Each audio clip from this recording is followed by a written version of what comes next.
हाँ जी।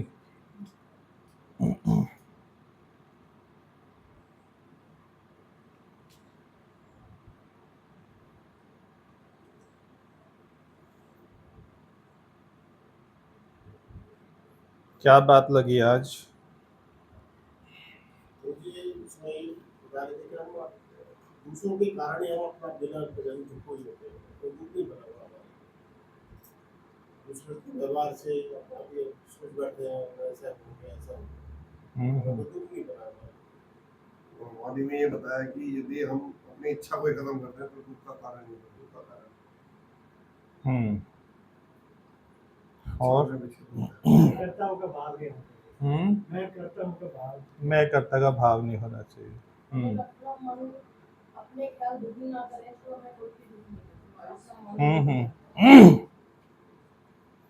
पर ऐसा हो नहीं सकता है। पर ऐसा हो नहीं सकता है कि अपना ख्याल दुखी ना करे। क्यों नहीं हो सकता है?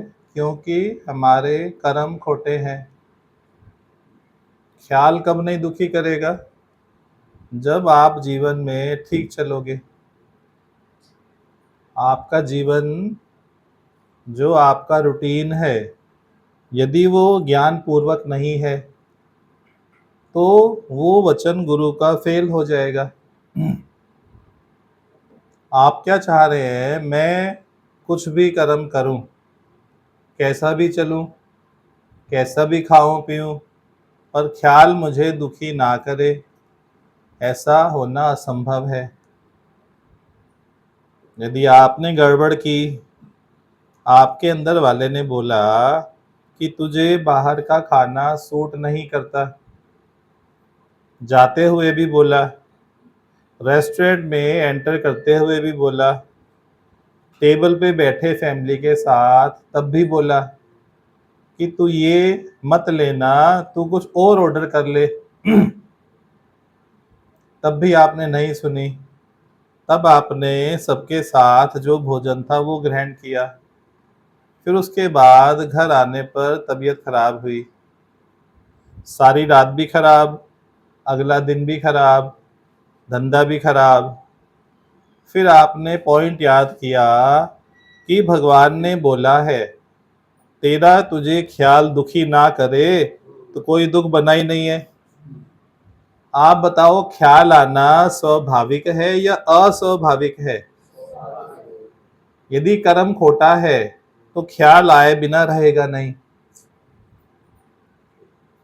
कर्म यदि खोटा है तो ख्याल आए बिना रहेगा नहीं। ख्यालों का संबंध आपके कर्मों से है। ख्याल अपने आप से नहीं आते। जैसी आपकी जीवन शैली है, बुद्ध की जीवन शैली कैसी है, नानक की जीवन शैली कैसी है, क्राइस्ट की जीवन शैली कैसी है, दादा की जीवन शैली कैसी है, लक्ष्मी भगवान की जीवन शैली कैसी है, जैसी जीवन शैली है वैसे ही ख्याल अंदर में प्रकट होते हैं। दादा को क्या ख्याल आता है? भगवान को क्या ख्याल आता है कि सबकी भलाई कैसे हो, सब आत्मा में कैसे टिकें, सब प्रसन्न कैसे रहे, कैसा वचन दिया जाए, सब कर्मों से कैसे ऊपर उठें, सब अपने मित्र कैसे बने। मनुष्य अपना ही मित्र है और अपना ही शत्रु है। गीता का 6 अध्याय का 6 श्लोक एवरग्रीन श्लोक है। गीता के 10-15 श्लोक एवरग्रीन है, जो ऑन द टॉप हमेशा रखे जाते हैं।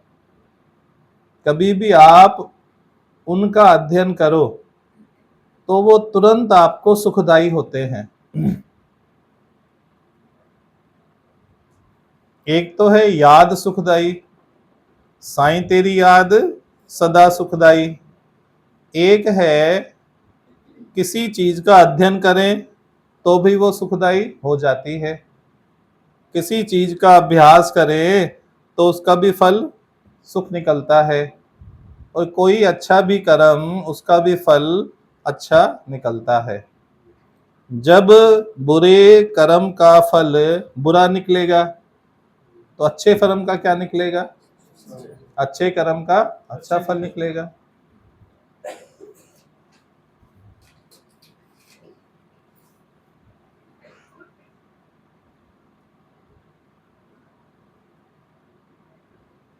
तो क्या निष्कर्ष निकला कि ख्यालों की उत्पत्ति हमारी जैसी जीवन शैली है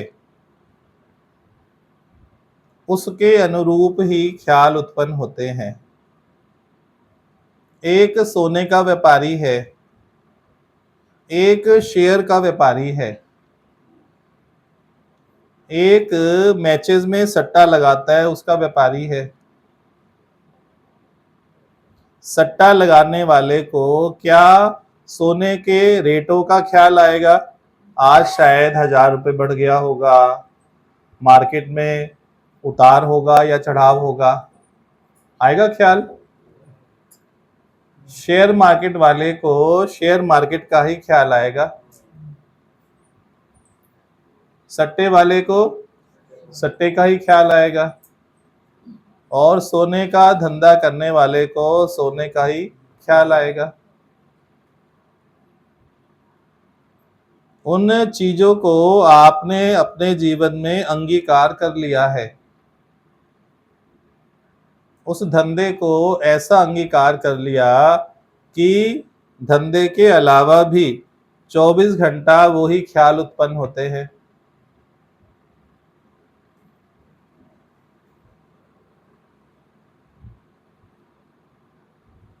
भगवान क्या कला बताते हैं कि जब जज की सीट पे बैठे, जज है, उसकी ड्यूटी है जजमेंट पास करना।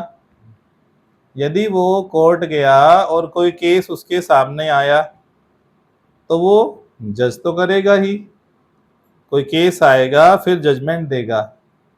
भगवान बोलते हैं ये जो कार्य हुआ ये जज की कुर्सी से हुआ, तूने कुछ नहीं किया। भगवान के पास जज भी, वकील भी, डॉक्टर भी, क्लर्क भी, फेरी वाला भी, प्रेस वाली भी, हर प्रकार का व्यक्ति आता है। तो शरीर यदि किसी व्यवसाय में है, किसी पेशे नौकरी धंधे में है, तो बोलो ये कुर्सी ने कार्य किया, ये कार्य कुर्सी से हुआ। क्या बोलो? ये कार्य कुर्सी से हुआ। आज आपका एक वस्तु का व्यापार है, वो कम चल रहा था, अब आपने उस शॉप को खाली करके एक दूसरा व्यापार शुरू किया, उसमें दूसरी वस्तु को घर में भर लिया। अब आप पहली वस्तु का व्यापार करोगे या दूसरी वस्तु का? धंधा चेंज हो गया। तो आपने वो व्यापार किया या जो सीट थी उसने वो व्यापार किया? यदि आप धंधा करने वाले हो तो आप पहले वाला ही धंधा करोगे, परंतु जो बिजनेस की मांग थी, जो बिजनेस की नीड थी, वो सीट ने आपसे व्यापार करवाया। होलसेल वाला होलसेल का व्यापार करेगा, रिटेल वाला रिटेल का व्यापार करेगा। वो देखेगा शटर की तरफ कोई कस्टमर आए, ग्राहक आए। होलसेल वाले को परवाह नहीं होती है, तो 6 फोन आएंगे, 6 फोन करेगा, उसका व्यापार हो जाएगा। तो जो भी कार्य हो रहा है वो आप देखो सीट कराती है या आप करते हो?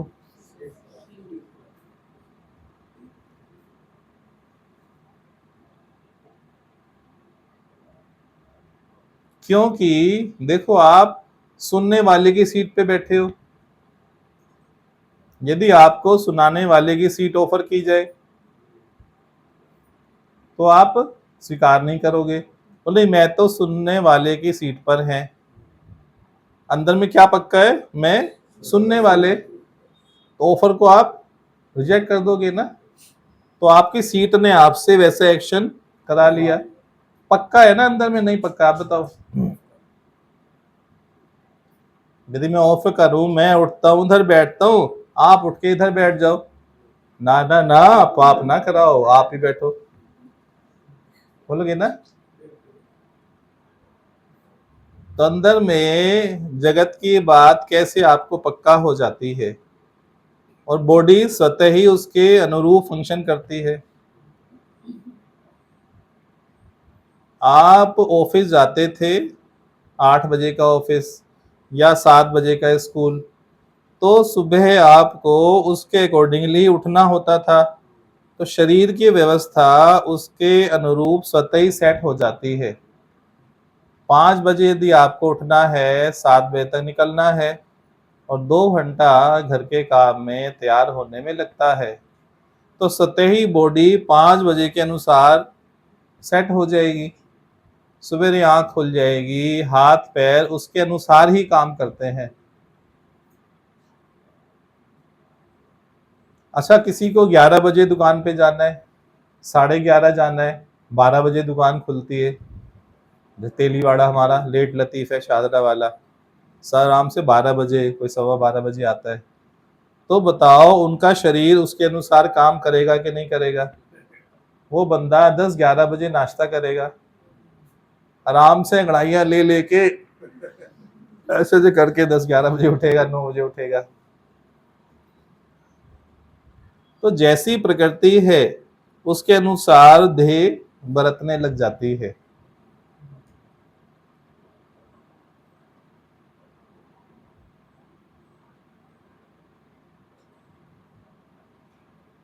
तो जैसे भगवान ने बोला जज को कि कुर्सी कार्य करती है, तो जज को यदि कोई अभिमान हो या ग्लानि हो, मैंने आज उसको फांसी की सजा दी, उसको बड़ी ग्लानि थी, ओहो काश ना देता, कुछ हो पाता, कोई वकील तर्क ऐसा रख देता, बेचारे को फांसी की सजा दे दी, जवान लड़का था, भूल हो जाती है जवानी में। जब उसको ज्ञान मिला तो वो इस ग्लानि से मुक्त हो गया कि मैंने सजा दी नहीं, ये तो जो सीट की मांग थी, सीट की जो व्यवस्था है उसके अनुसार ये डिसीजन हो गया। दोनों बातों से छूटा, ना अहंकार करने से और ना ही गिलानी में जाने से, दोनों बातों से मुक्त हो गया। तो ये जो होशियारी हम करते हैं कि तेरा तुझको ख्याल भी दुखी ना करे, तो भगवान भी दुखी नहीं कर सकता है, तो ये होशियारी का ज्ञान अब नहीं चलेगा।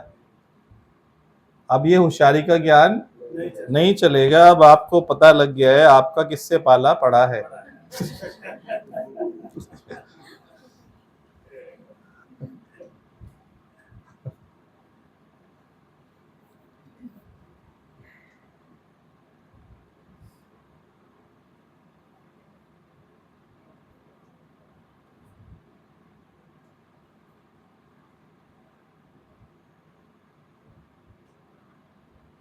जब आप वैसे भी सत्संग का एक बार आनंद चख लोगे, जो भी एक बार सत्संग का आनंद, सत्संग का रस चख लेगा, वो टके टके की बात से ना तो सुखी होगा, ना ही टके टके की बात से दुखी होगा।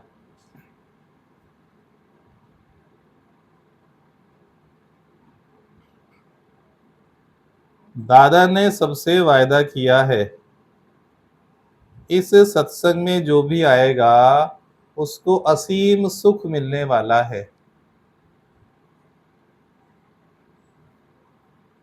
उसकी झलक तो हर किसी को गुरु घट में दिखा ही देता है।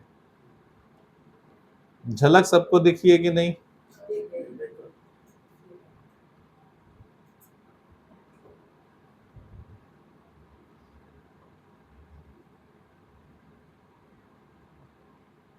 जब हजारों गुना लाखों गुना आनंद और सुख यहाँ मिलेगा तो फिर आपका मन स्वतः ही शांत होगा, उसको अट्रैक्शन नहीं होगा संसार की वस्तुओं में, सुखों में, स्त्री भोग में, धन प्राप्त करने में या कहीं भ्रमण करने जाने के लिए। सारे के सारे आकर्षण क्या होंगे? फीके हो जाएंगे। बिना ज्ञान के तो ये जीवन बड़ा कठिन है। एक मछली देखो, जरा सा उसको लालच दिया जाता है रोटी का, और उस रोटी के चक्कर में कांटे में फंस जाती है। हाथी को हथनी की आवाज निकालकर फंसाया जाता है और उस लोभ में, उस अट्रैक्शन में वो गड्ढे में गिर के फंस जाता है। भंवरे को आप देखो, एक सुगंध के चक्कर में सारी रात सारा दिन वो पुष्प में बंद कर रह जाता है। जब वो रस पीता है फूल का, फूल पर बैठकर, संध्या में वो फूल जैसे बंद हुआ तो वो भी साथ में बंद हो जाता है। ऐसे ही प्रत्येक पक्षी में, पशु में परमात्मा ने एक ये अट्रैक्शन डाला हुआ है, क्योंकि मनुष्य अपने को बहुत फन्ने खा समझता है कि मेरे जैसा फन्ने खा कोई हुआ है ना कोई होगा। तो भगवान ने इसमें पांचों रस डाल के भेज दिया, चल तेरी फन्ने खा भी देखें। पांचों रस, शब्द स्पर्श रूप रस गंध, पांचों रस डाल के भेज दिया कि चल अब तेरी फन्ने खाई देखते हैं। तो वो पांचों रसों में गिरता रहता है, लुढ़कता रहता है, शब्दों में भी गिरता है, दूसरे के शब्द सुन के भी गिर जाएगा, और अपने बोलेगा तो अपने शब्दों में फंस जाएगा, दोनों में गिरा। स्पर्श के सुख में गिरा ही पड़ा है, रूप देख के आकर्षित हो जाता है, क्या रूप है। रस खाने का, विषयों का, वो भी उसे गुलाम बनाकर रखते हैं कि संध्या हो गई, चलो अब तो अपना काम शुरू करो। लोग खाने के लिए भी सुखदेव 100 किलोमीटर चले जाएंगे। एक भोजन खाना है, चलो आज ना सुखदेव खाना खा के आते हैं। खाना खाने सुखदेव, सोचो कितनी इस जीव की गुलामी है ना, गुलामी नहीं है?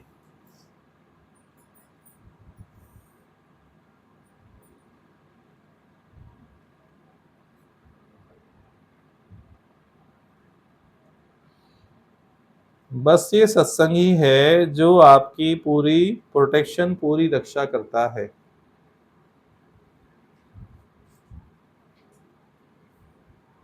गुरु झोली फैलाकर सबसे 1 घंटा मांगता है। यदि सप्ताह में 3 दिन है तो गुरु कहता है मुझे झोली में 3 घंटे भिक्षा में दे दो, बस बाकी सारा काम मेरा, बाकी सारा जिम्मा मेरा। तुम्हारा काम है केवल 3 घंटा मुझे दे दो, बाकी तेरी कोई परेशानी, तेरी कोई हैरानी बचेगी नहीं, तेरा कोई दुखड़ा कोई फिर बचेगा नहीं। इतना सा पुरुषार्थ कर ले, खाली आके यहाँ आके अपने आप को डाल दे, कुछ मत छोड़। जीव को क्या भय लगता है, मैं गया तो मुझसे कसम उठवा लेंगे, वायदा ले लेंगे, क्योंकि कुछ सत्संग है वो बोलते हैं यहाँ आओ तो शराब मत पियो, यहाँ आओ तो मीट मत खाओ, यहाँ आओ तो ऐसा मत करो। अच्छा आप सभी बताओ किस किस को यहाँ गुरु ने ऐसा बोला, ये मत खाओ, ये मत पियो, यहाँ मत जाओ, यहाँ मत आओ, कुछ कहा कभी? किसी से भी एक से भी पूछा हो या इंस्ट्रक्शन दी हो? यहाँ की जो इंस्ट्रक्शंस हैं वो विरली हैं। क्या है? केवल 3 घंटा मुझे भिक्षा में दे दे। दुनिया में आप जाके गुरु से भिक्षा मांगते हो कि गुरु सुख दे दे, गुरु बच्चा दे दे, गुरु धंधा दे दे, गुरु स्वस्थ शरीर दे दे। क्या करते हो? भिक्षा खुद ही मांगते हो ना। यहाँ गुरु भिक्षा मांगता है कि आप 3 घंटा सप्ताह में मेरी झोली में डाल दो। बस इतना सा कार्य है। एक दिन में 24 घंटा, 7 दिन में कितना घंटा? उसमें से 3 घंटा। आप सोचो 2% भी नहीं हुए। 2% आपके जीवन के जो समय है 2%, और बदले में 100% से भी ज्यादा, 1000% से भी ज्यादा, करोड़ % से भी ज्यादा रिटर्न। आप बताओ कौन सा धंधा दुनिया में ऐसा है? लगाना 2% है और रिटर्न लाखों करोड़ों %। कोई धंधा हो तो हमें भी करवा दो। इसलिए हम तो इसी धंधे में घुस गए। ये धंधा सबसे बढ़िया धंधा। लगाओ केवल 2% और पाओ अनंत गुना। है बढ़िया सौदा करनी है? बताओ। सारे धंधे करके आपने देख लिए और यार ये धंधा में दम नहीं है, अब ना शेयर का धंधा करके देखते हैं। वो तो नहीं यार, बड़ी सिरदर्दी है, सारा टाइम बैठे रहो कंप्यूटर पे, मोबाइल में, एंजल डाल वो डाल, फिर सारा टाइम रेट देखते रहो। बड़ी टेंशन है यार, बड़ा पंगा है। अभी घट जाते हैं तो दिल में यूं बैठ जाता है, अभी रेट घट जाएंगे तो रात तक मेरी दिल की धड़कन लो हो जाएगी, रात को नींद नहीं आएगी। और चढ़ जाते हैं उस दिन मेरा दिमाग खराब हो जाता है, पागल हो जाता हूँ कि कैसे खर्चा करूंगा, गाड़ी खरीद लूंगा, फ्लैट ले लूंगा, फलाने को सेट कर दूंगा। शेख चिल्ली के ख्वाब, कौन से ख्वाब है? शेख चिल्ली के ख्वाब। शेख चिल्ली के ख्वाब ऐसे ही ना, हुआ कुछ भी नहीं और ख्वाबों में उसकी इमारतें बन गई। हुआ कुछ भी नहीं पर ख्वाबों में इमारतें बन गई, धंधे बन गए, गाड़ियां ले ली, बंगले ले लिए। सत्संग आपको धरती पे रखता है और अंदर से उड़ना सिखाता है। सत्संग का क्या काम है? देह से धरती पर चलो और अंदर ज्ञान से ऐसी अवस्था कि अंदर से उड़ना शुरू करो। सही कह रहा हूं, गलत कह रहा हूं? शरीर को उड़ाने की मत सोचना कि छत से जाके देखता हूं उड़ पाती हूँ कि नहीं उड़ पाती हूँ। शरीर धरती पर ही आएगा, उड़ोगे बुड़ोगे नहीं।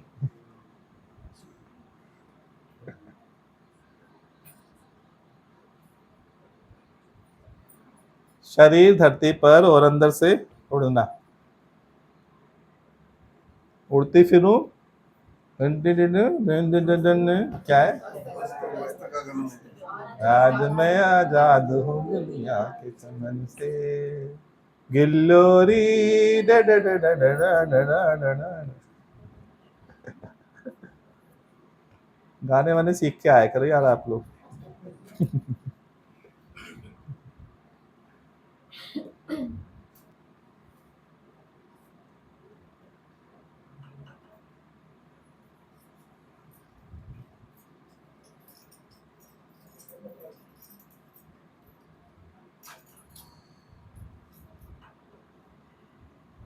हाँ जी, समझ आई कहानी?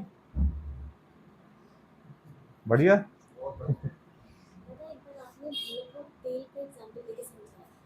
किसका? तेल का, कि निगाह से तेल को कैसे देखते कि गर्म हो गया है, एक जो निगाह से समझ लेता है, एक हाथ रख के समझ हाँ हाँ हाँ हाँ हाँ,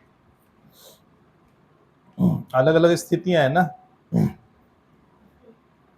जब अच्छी स्थिति हो जाएगी, बताया था कि जब आप कढ़ाई में तेल डालते हो और आपको चेक करना है कि तेल गर्म हुआ या नहीं हुआ, तो जो बिगिनर्स हैं, शुरुआत की है कुकिंग की, तो एक जीरा उठाएंगे, उसमें डाल के देखेंगे जीरा चटर मटर करता है कि नहीं, डांस करता है कि नहीं, पटपट बोलता है कि नहीं, दिवाली वाला। अगर नहीं बोला तो फिर अभी रुक जाओ। दूसरा जिसको थोड़ा काम करना आ गया, थोड़ा समझदार हो गया, वो जीरा वीरा नहीं डालता है, वो क्या करेगा, हाथ ऐसे करेगा कढ़ाई पे, नहीं नहीं अभी तो गर्म नहीं हुआ है। फिर अभ्यास करते करते करते करते जब 10-15 साल हो जाते हैं तो बच्चे खड़े होते हैं साथ में, मम्मी मुझे सिखाओ, रुक जा अभी मत डाल, अभी समय है। मम्मी बोलती है कि हाँ हो गया तेल, अब डाल। बोलता आपको कैसे पता? बोलते यूं देखा पता लग गया गर्म हो गया। तो ये कैसे पता लगता है? थर्ड स्टेज में क्या है, तेल गर्म हुआ कि नहीं हुआ वो आपको दृष्टि से पता लगता है। एक है जीरे वाला, एक है हाथ फेरने वाला, तीसरा है दृष्टि से देखने वाला। कौन सा बेहतर है? तो सब आप दृष्टि वाले बन जाओ ना, कि दृष्टि डाली और पता लग गया कि गर्म है कि ठंडा है, ये अट्रैक्शन में लाएगा, फंसाएगा या मुक्त करेगा, इस चीज में हाथ डालें या नहीं डालें, ये है दृष्टि। बस दृष्टि डाली और पता लग गया। इसीलिए भगवान ने आपको दृष्टि दी है। दृष्टि का काम केवल देखना नहीं है, पर देखते ही परख लेना, ये दृष्टि का काम है। दृष्टि का काम क्या है? देखते ही परख लेना। पारखी केवल सुनार नहीं होता है, पारखी वो होता है जो गली नंबर 1 में आ गया।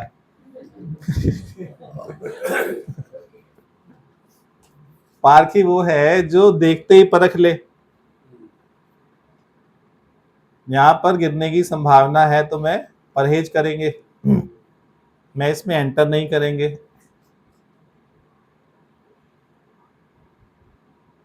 कितने बड़े बड़े महारथी गिर गए ना, 5 पांडव भी गिर गए, आप देखो। यदि पारखी होते तो सुजाग हो जाते, अलर्ट हो जाते कि हमें इस दूत क्रीड़ा में नहीं एंटर करना है। कृष्ण के पास क्या है? वो पारखी दृष्टि। तो उन्होंने बोला तुमने एंटर कैसे किया? तुम एंटर करने से पहले मुझे याद करते, मैं साथ चलता, भले निराकार रूप में चलता पर मैं साथ चलता। उन्होंने बाहर ही संकल्प कर दिया, वासुदेव तुम मत आना। जब तुमने बांध दिया वासुदेव को रस्सी से, तो वासुदेव कैसे आएगा? कितना अज्ञान देखो चरम पे चला जाता है कि भगवान को भी मना करते हैं, नहीं नहीं आप इसमें इंटरफियर मत करना, मैं देख लेंगे।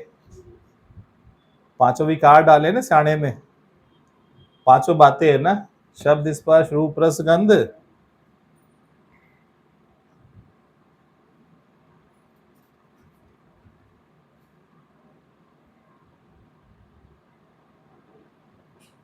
जबकि इसके विपरीत अवस्था होनी चाहिए।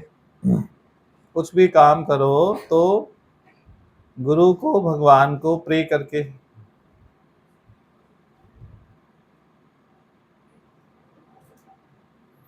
कि भगवान ये आपको अर्पित। करते क्या है जब पूजा करते हैं? पत्रम फलम पुष्पम, वहां क्या करते हैं? एक पत्ता भी लेके जाते हैं, फूल भी लेके जाते हैं, सब चढ़ाते हैं ना, जल भी चढ़ाते हैं, पर उसका आध्यात्मिक मीनिंग है। ये शरीर क्या है? पत्र। ये शरीर भगवान को अर्पण। इससे जो भी कर्म हो, कर्म को भी और कर्म के फल दोनों को भगवान को अर्पण। केवल फल को नहीं, वो अधूरी परिभाषा है। पहले ये परिभाषा चला करती थी कि कर्म आप करो पर फल परमात्मा पे छोड़ दो। अब उसको हमने क्रॉस कर दिया कि नहीं, कर्म भी बोलो भगवान आप ही कराओगे। कर्म करने में आपने गड़बड़ी कर दी, फिर फल बोलो भगवान ये आपको अर्पण। फल तो गलत ही निकलेगा ना। जब खुद बनकर कर्म कर लिया और बोलते फल भगवान तुझ पे अर्पण, तो अधूरी परिभाषा हुई कि नहीं हुई?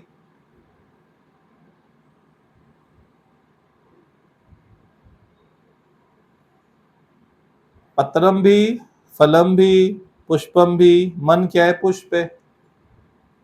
सारे संकल्प विकल्प परमात्मा को ही अर्पण। जो भी बात आए भगवान ये बात भी आपको अर्पण। जो फिजिकल पूजा करते हैं उसका ये वास्तव में आध्यात्मिक अर्थ है कि शरीर भी तेरे लेखे, मन भी तेरे लेखे, और जो भी कर्म शरीर से मन से कुछ भी हो वो सब तेरे लेखे।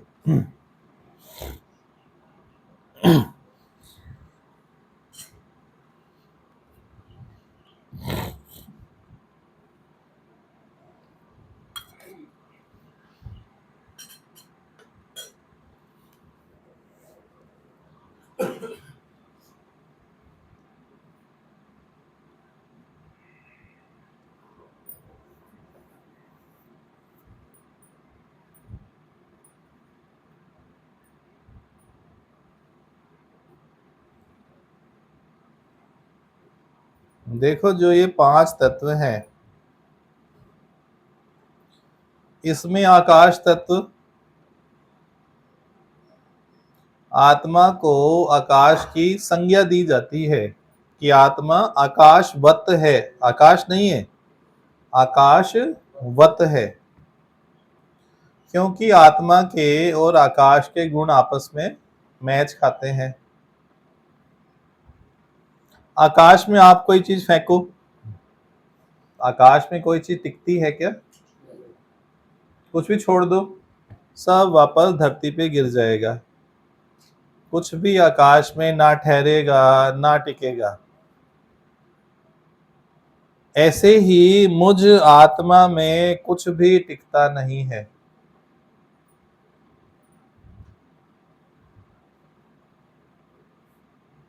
मुझ आत्मा में कुछ भी टिकता नहीं है, यहां तक कि मुझ में ना जन्म टिकता ना मृत्यु टिकती। चाहे अनंत शरीरों की मृत्यु हो जाए, पर मुझ आत्मा में कुछ भी नहीं टिकता। सब लुप्त हो जाता है ना, नहीं टिकता माना सब डिसॉल्व हो जाता है, लुप्त हो जाता है।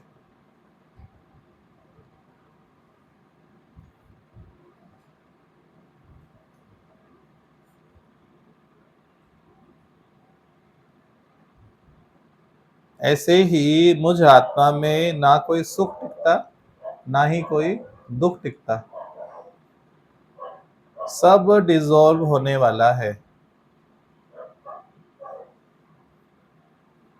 जब इस दृष्टि से देखना आरंभ करोगे, जब ये दृष्टि से देखना आरंभ करोगे, तो स्वतः ही सब बातों से उठा हुआ महसूस होगा। इन सुखों से मेरा कोई संबंध है ही नहीं, ना ही दुखों से मेरा कोई संबंध है, ना ही शरीर के जन्मने से ना ही मरने से मेरा कोई संबंध है।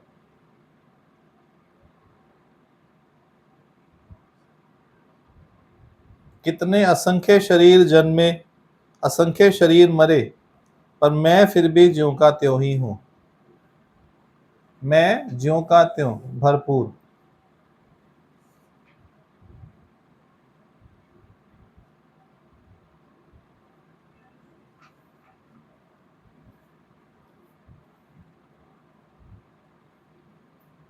क्योंकि मुझ आत्मा में कुछ घटित नहीं होता। जगत में घटित होता है, पर मुझ आत्मा में कुछ भी घटित नहीं होता, कुछ घटता ही नहीं। जब घटता ही नहीं तो कुछ टिकता भी नहीं।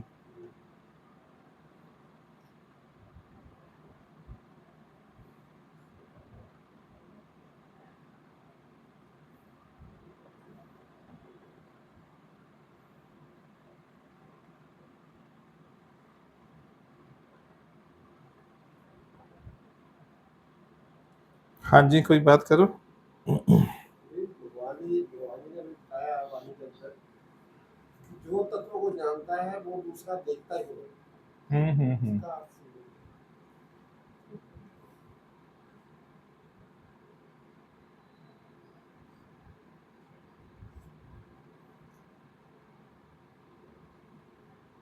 तत्व को जानने वाला तत्व ही हो जाता है ना।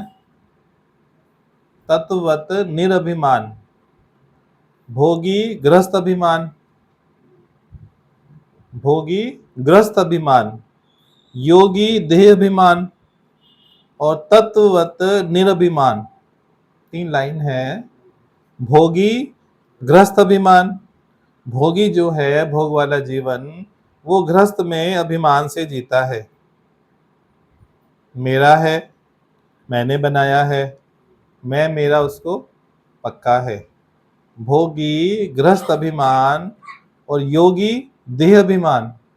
जो योगी है योग लगाने की तपस्या करता है, आराधना करता है, भक्ति करता है, पर उसके अंदर भी ये अभिमान पनप जाता है कि मैं ये तपस्या कर रहे हैं।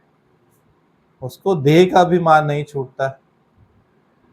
फिर बोले तत्ववत निरभिमान, जब तक तत्व के समान नहीं हुए, मैं ही वो तत्व हूं, तब तक निरभिमान हो ही नहीं सकते।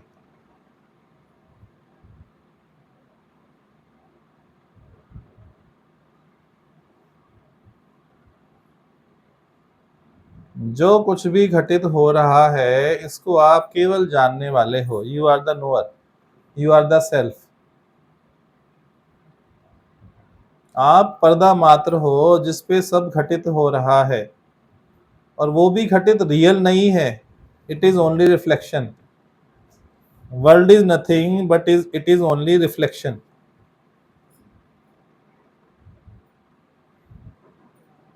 आप बता कौन सी पिक्चर सत्य है जो चलती है स्क्रीन पे? सब केवल रिफ्लेक्शन है ना। प्रतीत ऐसा होता है कि सत्य है, सत्य में ही घटना घटी, सत्य में हीरो है, और जैसे ही लाइट बुझी सब खत्म। ऐसे ही पूरा संसार, पूरा जगत केवल रिफ्लेक्शन मात्र है, परछाई मात्र है, केवल शैडो मात्र है। रियल में कुछ हो ही नहीं रहा। मुझ आत्मा में कुछ घटित होता ही नहीं, बोला ना ये। कम से कम आपके प्रश्नों की जो क्वालिटी है वो तो सुधरी, कुछ उन्नति हुई। हमेशा उन्नति की ओर देखो कि अभी 6 महीने पहले कैसे थे, 1 साल पहले कैसे थे, जब बगिया की ओपनिंग थी 12 जून को तब कैसे थे, और आज कैसे हैं। 1 वर्ष की अवधि में हमने क्या क्या कमाई की। किसी की कम कमाई हुई हो तो बताओ, उसको और कमाई देवे। कमाई भरपूर हुई 1 साल में कि नहीं हुई?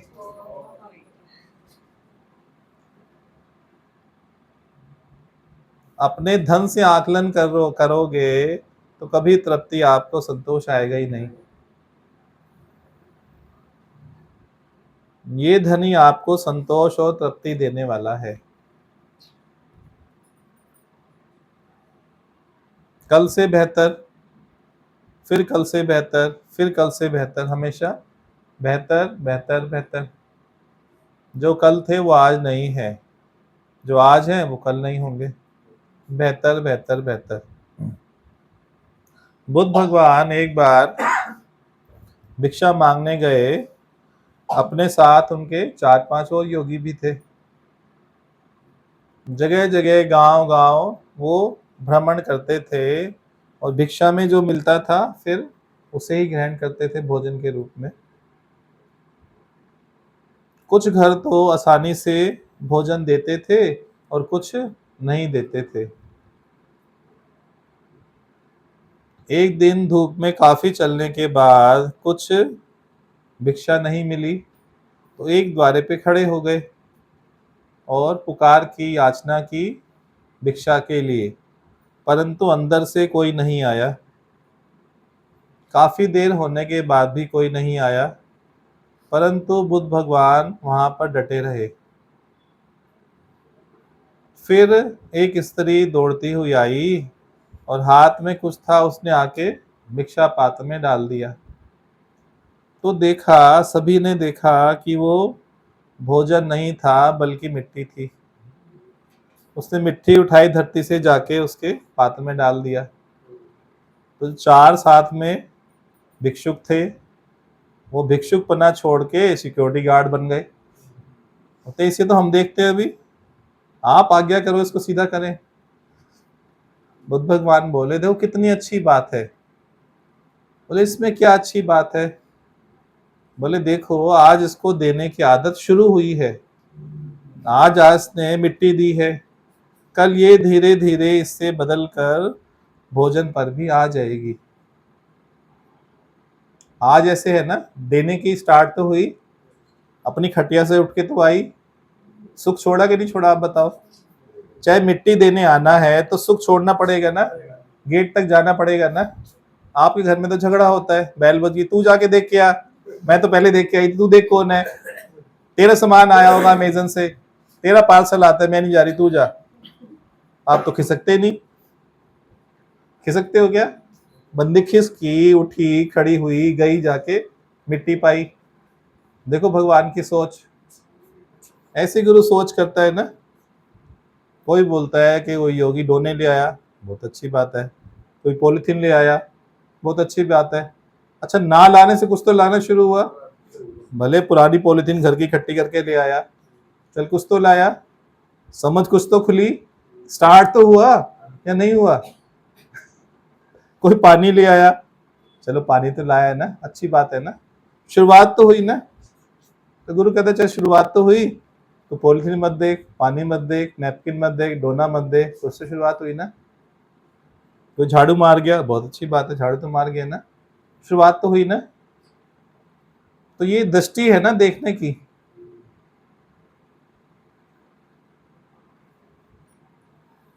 आई समझ के नहीं आई? बुद्धू तुझे आई? ये बुद्धू शिकायतें करती है फिर को।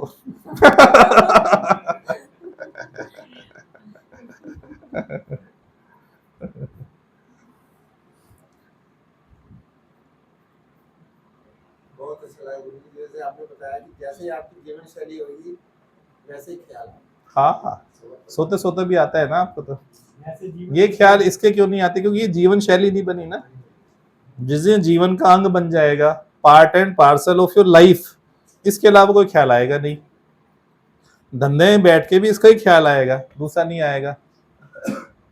नानक को तो इसी का ख्याल था, दुकान पे धंधा भी कर रहे हैं, किसी को बाजरा तोल के बेचा, तो हाथ तो बाजरा बेच रहे हैं, पर अंदर से कहाँ ख्याल है? इसी का ख्याल है ना, सत का ही। तो सत का व्यापार कब शुरू करोगे वो बता दो, तो डेट बता दो, कोई अच्छा मुहूर्त ढूंढ के। ओ कर दिया भीमसेन जी ने भी भाई, इसी की गाल कर दो। नहीं, पंजाब तो आया वहां।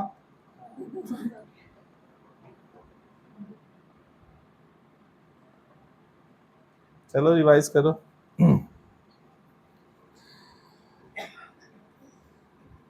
जीवन शैली वैसे ही विचार वैसे, विचारों की थैली। हाँ। जैसी जीवन शैली वैसे ही विचारों की थैली। ये थैली यही लाते होंगे मुझे लगता तभी थैली बनाया ना। मनुष्य अपना ही मित्र है और अपना ही शत्रु। हाँ, अपना ही मित्र है, अपना ही शत्रु है, राइट है ना। तो बाहर देखना बंद करो, ये मित्र ही शत्रु, आप सब मित्र शत्रु हो ना। कहते हैं दिल से धरती पर रहो, अंदर से उड़ो। हैं? देह से धरती पर रहो, अंदर से उड़ो। अंदर से उड़ो, अंदर से उड़ो। देह से धरती पे, अंदर से उड़ो। एक बात भी मिल जाए ना, one good word of guru is enough to make you fly. Find one word to fly instead of 1000 reasons to fall.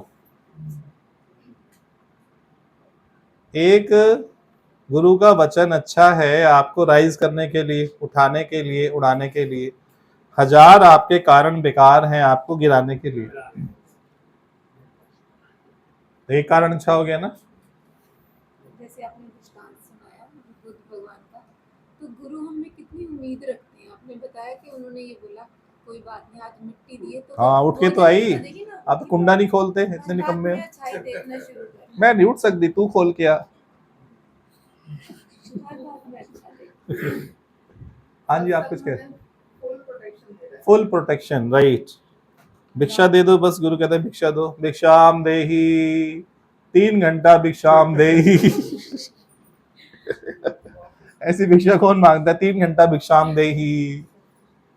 कि उद्धार हमारा होता हैं? है, कि उद्धार हमारा होगा। दुनिया का थोड़ा सा लालच मछली जैसे में फंसा लेता है। हाँ हाँ, उससे बच के रहेंगे, भगवान गुरु की शरण में रह के प्रोटेक्शन, राइट, प्रोटेक्शन, राइट। जी ये बहुत अच्छा लगा जैसे आपने बोला कि आत्मा का गुण भी आकाश जैसा ही आकाशवत जैसे है। आकाश में कुछ नहीं टिकता ऐसे आत्मा में भी कुछ नहीं टिकता। लेना चाहिए। हाँ, आप बोल रहे थे कुछ। जो बात है भगवान को अर्पण कर दो, पत्रम फलम पुष्पम। जब भी मंदिर जाके चढ़ाओ ना, केला चढ़ा दिया, फलाना चढ़ा, ध्यान कर लो क्या इनका अर्थ, क्या चढ़ाना है। अपने कर्म, कर्म के फल, अपना मन की बातें, संकल्प विकल्प और ध्येय, ये परमात्मा को अर्पण, सब हो जाएगा ना। जी पारखी वो नहीं है जो हीरे की दुकान करता, पारखी वो जो गले नंबर आपको सुना रहे हैं ये? गले नंबर 1 उधर देख के बोल रहे थे आप, मुझे नहीं देख रहे आज, ये कह रहे उधर ही देख के बोलूंगी मैं। दृष्टि आप पे बताओ। कर्म करने से पहले गुरु को अर्पण कर दो। हाँ, करने से पहले करो ना। अब वो बेईमानी नहीं हुई कि फल अर्पण करेंगे, बेईमानी हुई ना। कर्म में घपला कर लोगे, फंस जाओगे, फिर बोलोगे आप संभालो, आप ही पालनहार हो।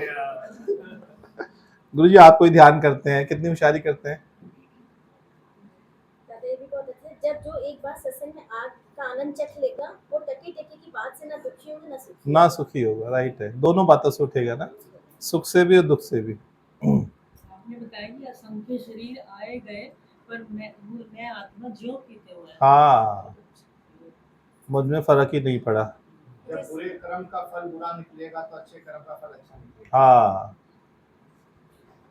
दृष्टि का काम देखते ही बराबर। बुरे काम का बुरा नतीजा क्यों भाई चाचा।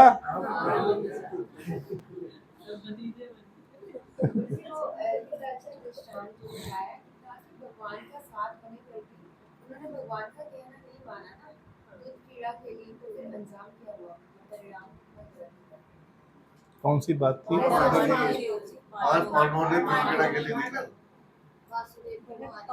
हाँ हाँ हाँ हाँ हाँ हाँ, मस्ती बोलो। हाँ हाँ हाँ, बिल्कुल ठीक। भले ही मीरा का रूप में कहते कि भाई प्रभु आप ही करा रहे ज्योति, फिर भी भगवान संभाल लेते हैं। जो सबसे अच्छा ये लगा कि वो हमसे केवल हमारे 3 मिलते हैं। 3 घंटे मांगता, राइट है। 2% हाँ जी हाँ जी, 2% से हजारों करोड़ों गुना फल। इस बात से कितनी बातें सीखी है ना, जैसे अभी बताया जो कीड़ा का भगवान का कितना ज्यादा साथ था। तो इससे एक बात एकदम पहले भी याद आ रही, जैसे आप कहते हैं मंदिर तो तुम घर में बहुत रखते हो, पर क्या तुम्हारा मंदिर जैसे जीवन बना है? हाँ हाँ हाँ, नेक्स्ट टाइम बताएंगे। 3 तरह के मंदिर होते हैं, खाली आपने एक ही समझा है। फर्स्ट मंदिर तो ये बॉडी है, ये फर्स्ट मंदिर है। फिर सेकंड मंदिर जो है वो गृहस्थ है, घर। फिर थर्ड जाके आउटर मंदिर है। तो यदि आप 2 मंदिर को इग्नोर करके तीसरे मंदिर जाओगे तो व्यर्थ चला जाएगा। पहले 2 मंदिर को इम्पोर्टेंस दो, तब जाके थर्ड की वैल्यू हुई। 2 की वैल्यू नहीं करी तो थर्ड की वैल्यू हो ही नहीं सकती है। पहले 2 मंदिर। चलो व्याख्या थर्सडे को कर लेंगे।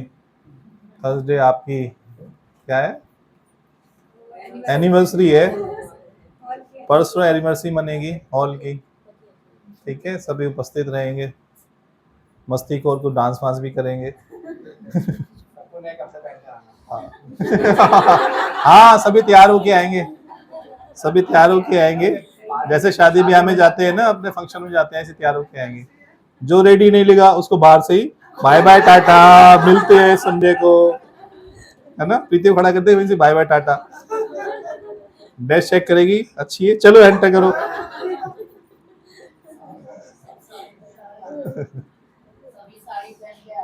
अरे नहीं, जिसको जो अच्छा लगे। मुझे ये बात भी बहुत अच्छी लगी कि जब खुद को आत्मिक दृष्टि से देखोगे तो हर बात से उठते चले जाओगे। उठते चले जाओ, राइट, बहुत अच्छे।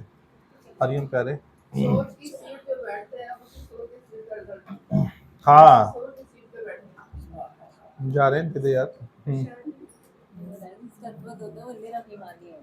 क्या?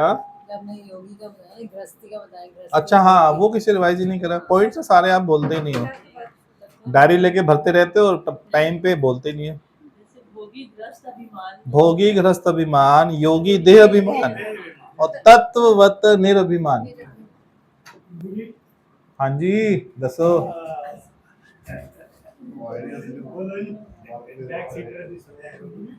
पानी, नाव पानी में चलो और पानी में ही डूब। नहीं अभी कुछ नहीं बता रहे, अभी टॉपिक चेंज मत करो, अभी जो बात चली है उस पर चर्चा करो। अब होशियारी का ज्ञान नहीं चलेगा, आपको अब पता चलेगा आपने किससे पाला पड़ा है। अच्छा परसों ही पता चला था इनमें, संडे को भी। इन्होंने जो पूछा है कि नाव में पानी भरेगा तो नाव डूबेगी, ऐसे हम संसार में रहेंगे, इस संसार में हम भी डूबेंगे।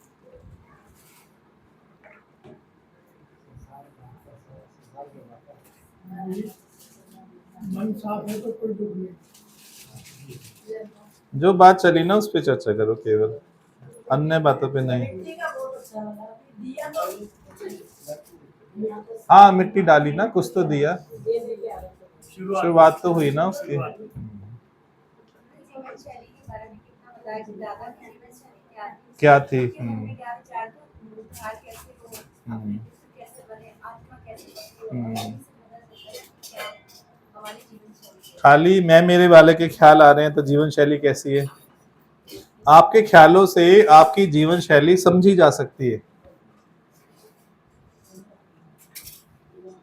जैसे जीवन शैली वैसे ख्याल। अब उल्टा करो, ख्याल जैसे आ रहे हैं समझ जाओ जीवन शैली वैसी है आपकी। सारा दिन जो ख्याल चलते हैं ना, आप समझ जाओ क्या स्थिति है, किस वर्तन में है, किस भावना में रह रहे हैं। दोनों अरस परस बातें ठीक है। जो करेंगे अंगीकार वैसे ही है सत्संग ही आता है। जो करेंगे अंगीकार वैसे ही आएंगे विचार। हाँ जो अंगीकार करेंगे वैसे आएंगे ख्याल। सत्संग आपको धरती पर रखता है। हाँ शरीर से धरती पर और अंदर से उड़ान। ओ पंजाब वाली कुछ तो बोल दे।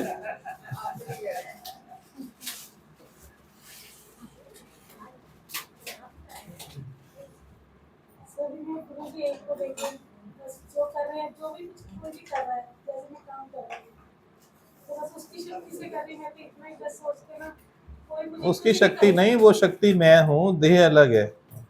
आप उल्टी कहानी करते हो ना, मैं कर रही हूँ माना मैं देह और शक्ति उसकी, वो परमात्मा कहीं बैठा है आसमान में। मैं वो शक्ति हूँ और देह को मेरी शक्ति से ही ये पावर मिलती है, तब ये काम करती है। ऐसे ज्ञान उठाओगे तब सही ज्ञान है। दुनिया में हजारों गुरु भी गलत ज्ञान सिखाते हैं ना, उनका सारा पढ़ा लिखा पहले तो भुलाए गुरु, उसकी विस्मृति कराए, फिर ये वाला ज्ञान डाले। इसलिए बोलते हैं जगह जगह धक्के मत खाओ। 4 जगह जाओगे, पहले वहां ज्ञान पक्का करोगे, यहाँ आओगे फिर गुरु को पहले उसको हटाना पड़ेगा, फिर ज्ञान डालना पड़ेगा। ज्ञान के रूप में भी अज्ञान पक्का कर रहे हो ना, आपको लगता है ज्ञान सुन रहे हैं।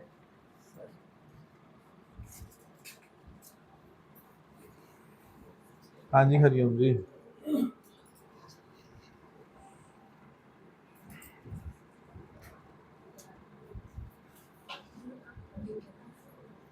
नीलम कुछ मत बोलना। बहुत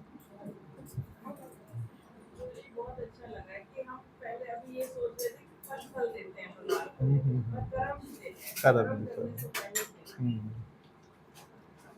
ये आज नई बात करके सुना। ये तो नई नई बातें मिलती है रोज ही, नई बातों की फैक्ट्री है। जीरे वाली बात मुझे अच्छी लगी। कौन सा जीरा? अच्छा जीरा, हाँ। कौन है जो आंखों से देख लेता है? मीनाक्षी कैसे देखती है? आंखों से या जीरा डाल के? धुआं आता है कढ़ाई में, पता चलता है। धुआं देखना पड़ता है। धुआं पे तो ज्यादा हो जाता है ना, हाँ जी। धुआं माना ज्यादा स्थिति। उसमें डालते सीख जाएगी ना चीज। क्या धुआं बनने का आवाज होता है वही होता है। हाँ, धुआं बनने से पहले की अवस्था, धुआं बनने से पहले की अवस्था।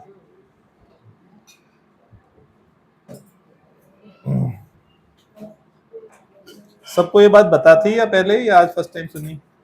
ध्यान पहले का है। ध्यान तो पहली बार दिया गया होगा ना, 3 स्टेजेस हैं अलग अलग।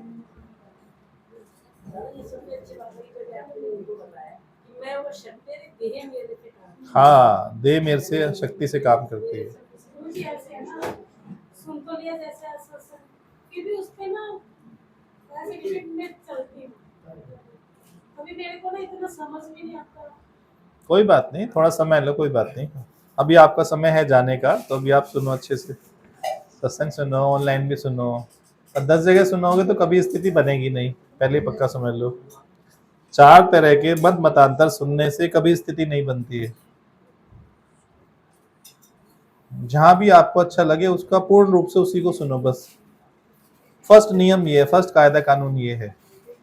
यदि फर्स्ट कायदा नहीं माना आपने तो ज्ञान सब व्यर्थ है।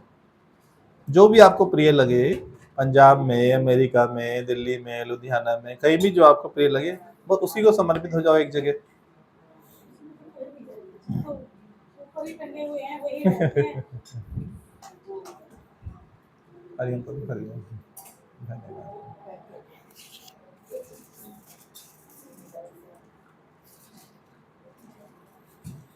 अंजू मैडम सादा मोबाइल कर दो। हरिओम जी, हरिओम। मुझे 2-3 दिन से सोच रहे थे कि कब हुआ था, आजकल की डेट है, आजकल की राज बदल गया। याद है, हरिओम, हरिओम। बंद कर दिया।